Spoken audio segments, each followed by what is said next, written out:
Amis du jour, chalutations. Pour les petits nouveaux, moi c'est Sekhmet, et je vous souhaite la bienvenue dans mon podcast littéraire.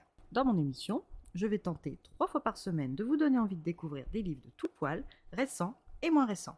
Alors, si ça vous tente, c'est par ici la suite. Aujourd'hui, je vais vous présenter The Last Game d'Élodie Loisel, publié aux éditions Punchline. Dans ce roman, nous allons partir dans un futur proche en février 2025 aux États-Unis. Après l'effondrement du gouvernement américain à la suite de la crise sanitaire de la Covid-19 et de la crise économique associée, ainsi qu'un krach boursier sans pareil, le président des États-Unis s'est vu destitué au profit d'un homme sans état d'âme, capable de mener une politique d'austérité d'une main ferme.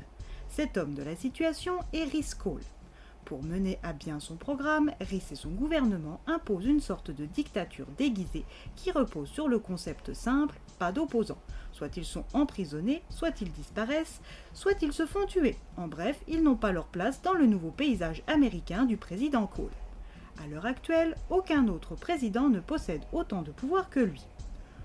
Dans son annonce, Rhys revient sur l'impact de la pandémie sur l'économie. Il explique à ses concitoyens l'impact néfaste que la surpopulation mondiale a sur le climat et plus généralement sur la Terre, tels que les pénuries d'eau et de nourriture, un peu partout sur le globe, les températures, le dérèglement du Gulf Stream.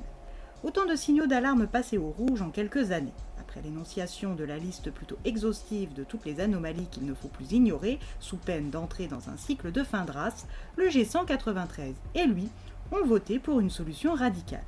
Chaque pays devra éliminer la moitié de sa population pour sauver l'autre. Au vu de la diminution rapide des ressources naturelles, cette solution, bien qu'extrême, est la seule viable pour sauver l'humanité d'une extinction comme celle qu'ont connue les dinosaures avant eux. Pour mettre en place cette stratégie, les habitants du monde entier vont devoir se soumettre à la principale règle de The Last Game, qui est une simplicité enfantine, tuer pour survivre.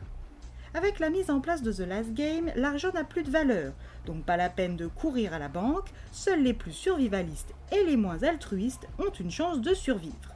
Le président explique ensuite que l'électricité va être coupée, les satellites seront déconnectés sauf pour l'application The Last Game, l'essence, la nourriture, l'eau potable, les services de secours vont être stoppés dans les minutes à venir.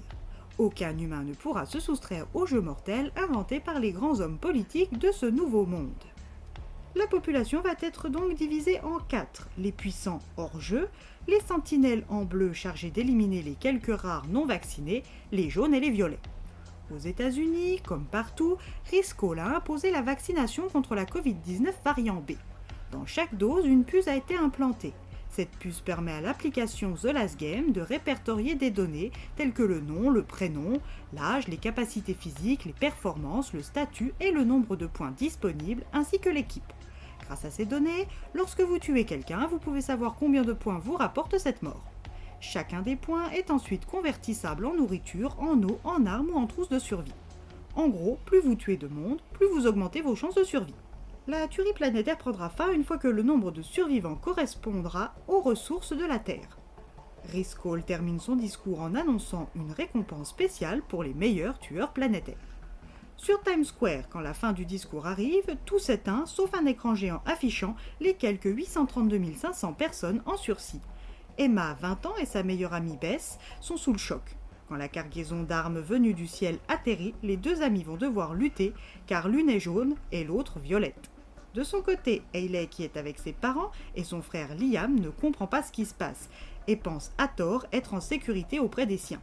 Mais quand dans la nuit, le voisin qui accessoirement était sur le point de se mettre entre leurs parents arrive et tue de sang-froid le couple, elle sait que toute cette folle histoire est réelle et que si elle ne veut pas rejoindre ses parents et son frère aîné Alex, elle va devoir, avec Liam, fuir et peut-être tuer aussi.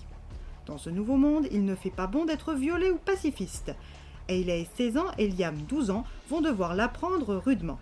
À l'autre bout du pays, c'est la même galère pour Kyle, 15 ans, jaune dans une Miami pro-violet.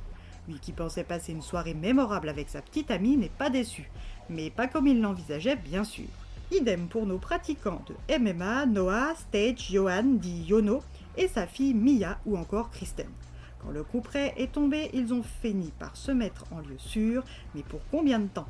Là où 226 789 vies doivent disparaître, comment survivre ? Une lutte de survie, d'humanité et de pouvoir va se mettre en place aussi bien au nord qu'au sud. Si la solution repose réellement dans le meurtre, peut-on s'y résoudre pour vivre? Jusqu'où notre instinct de survie est-il prêt à nous mener? L'humanité vue par Rhys et les autres grands de ce monde est-elle viable? Se relèvera-t-elle d'une telle épreuve? Ou signera-t-elle une autre forme de fin? À vous de découvrir tout cela par votre lecture.